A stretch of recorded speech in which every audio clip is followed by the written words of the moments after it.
বন্ধু নমস্কার। দেখো আজকে হলো 12ই ফেব্রুয়ারি।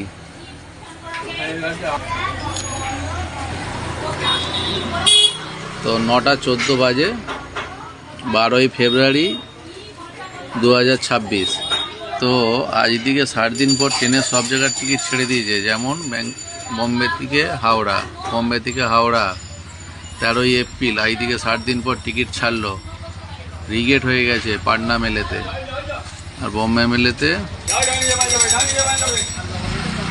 মেলেতেও ওয়েটিং হয়ে গেছে। গীতাঞ্জলিতে 65 RAC হয়ে গেছে। তো চেন্নাইও চাপ হয়ে গেছে, বম্বেও চাপ হয়ে গেছে। এটা ব্যাঙ্গালোর থেকে সব ওয়েটিং হয়ে গেছে। 13ই এপ্রিল আজ দিকে 60 দিন পর ওয়েটিং হয়ে গেছে। আমি যদি চেন্নাই থেকে দেখি, চেন্নাই থেকেও চাপ হয়ে গেছে। যাবার সব জায়গার টিকিট পাওয়া যাচ্ছে, আসার টিকিট সব ওয়েটিং হয়ে যাচ্ছে। তো এইগুলো বাদে অন্য জায়গার হয়তো অ্যাভেলেবেল আছে। এইদিকে 60 দিন পর 13ই এপ্রিল টিকিট ছেড়ে দিয়েছে, চাইলে বুক করে নাও, না হলে পরের তৎকাল করেও টিকিট পাবে না।